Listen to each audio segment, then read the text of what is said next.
Hello everyone, I'm sorry it's been a while since I posted a video. There were just lots of things that were happening. I hope you all had a great New Year's.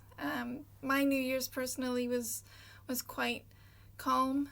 It was fun, but it was calm, and that's how I actually really enjoyed it. We played board games. This video, I've been meaning to post this video for a while, but this video is about how to look after yourself during a flare. And again, like just a disclaimer, I am not a doctor. These are just things that I find helpful for myself. If you find them helpful for you, then great. I will be naming products on here and brands. I am not advertising or promoting. These are just brands that I find really, really helpful. So I should probably give a bit of backstory. So far during this pandemic, I have had 2 flares, and it's not fun. Having flares is not a great experience ever, but having 2 in the middle of this global crisis is not ideal at all. So these are things that I found very, very helpful. I have found very, very helpful from my diagnosis. I am currently on pred. So if you don't know what pred is, it's short for prednisolone, and it's a very, very common steroid that almost every time when I'm in hospital they put me on. So if I look really, really tired and my face looks swollen, those are side effects of my medication. But it's temporary. But you know, we have to be thankful and grateful for our key workers. They have done a fantastic job. So the first thing I'm going to talk about is this product here. I don't know if you can see that.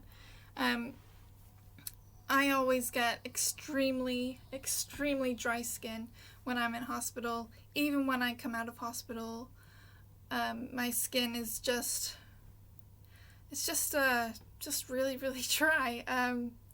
And this is just fantastic. I haven't been able to find any other brand that does that softens and moisturizes my skin as well as it does.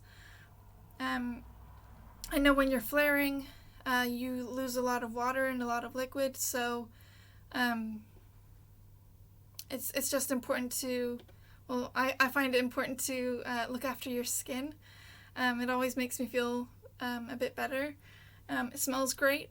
It's gentle. And this next product, and not only does the hospital, like the air makes my skin dry, and like when you're flaring, your skin gets dry, but the medication they put you on, it can dehydrate you. And like I said earlier, I am not a doctor, so you know, maybe if you find that for you don't get dry skin, great. But you know, for me, I get really, really dry skin, especially in the winter, which is just like another layer of intensifying the dryness of my skin.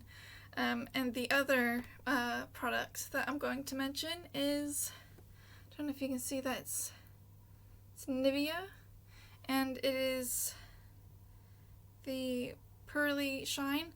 I really do not like having dry skin at all, and my lips also get very, very dry. I do not like any, well, it's not like I don't like any. I prefer natural and gentle products, and Nivea works, and I can rely on it, and it always comes through. It makes my lips nice and soft and moisturized. What else do I have on here? I made a list so I didn't forget.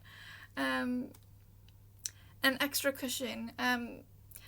I 9 times out of 10 when I go to hospital will take a cushion for extra comfort, because I find the hospital beds very, very uncomfortable. Sometimes that's not possible. Sometimes I'm in the hospital so fast I don't have enough time to pack everything that I want or that I need. So I just have to deal with it. And this, like, if you have IBD or a chronic illness, and you're not doing this, then even if you don't have a chronic illness, you should be doing this anyways, because it's just really good for anyone. Is lots and lots of water. I drink probably 2 or 3 of those. It's just under a liter, and I'll drink 2 or 3 of these bottles a day. On top of like any other drinks I have. So if it's tea, coffee, juice, hot chocolate, I'll have 2 or 3 of those big bottles on top of just any other drink. Drinking water, I have found, has been immensely helpful. I can always tell when I've not had enough to drink. And it's just really important to stay hydrated. It always helps, like, with your symptoms. It can help with bloating, because some of the medication, again, can make you feel really bloated. And this next tip is more to do with mental health. When I was first diagnosed, people would bring me magazines, and I know that it was coming from a place of love and care, but my mental health was really, really suffering, and I found that the magazines that I was being given they were not being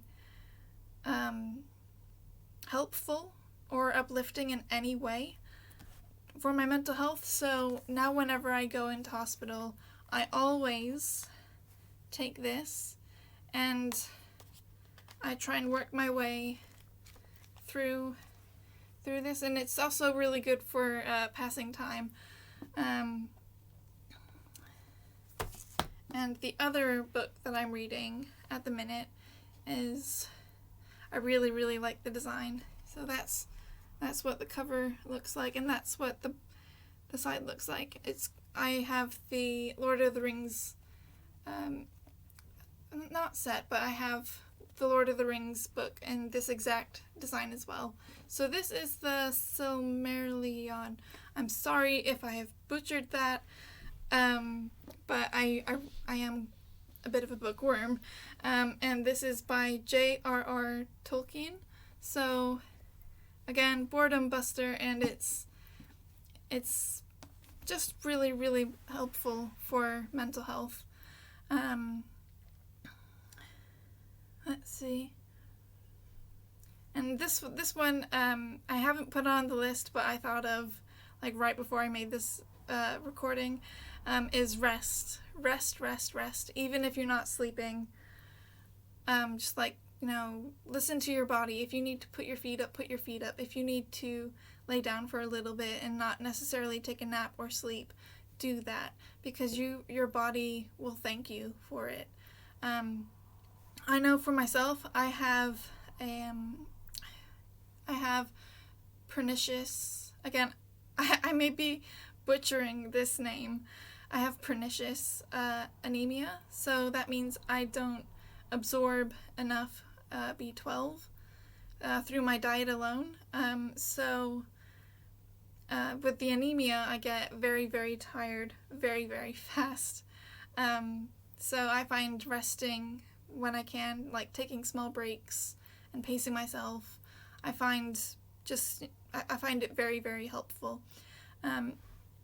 The other, and this will probably be the last thing on my list I'm going to mention that I find helpful, and it's more of sort of like a treat for yourself, and that is perfume. I like to smell really nice. There have been times when I've been in hospital and I've not been able to wear perfume because maybe like a nurse or a doctor is asthmatic, or there's a patient who has asthma or breathing difficulties, and they'll say, just please, we prefer it if you don't. So that's more of just like a little treat for myself. But like I said, not all the time I can do that. But if I can, I do. I realize that I will try to link my Instagram page in the description as well, because I just feel like, if you've got any questions or if you have any suggestions about YouTube videos in the future, I'm always listening for new ideas, because I don't want my YouTube channel to be based purely on IBD and like my journey with IBD. And just a little notification. In March this year, I will be doing the memory walk for dementia, and I will try to link the donation page in the description. It's a great charity to donate to. Dementia affects not only the person living with it, but it also affects the family and friends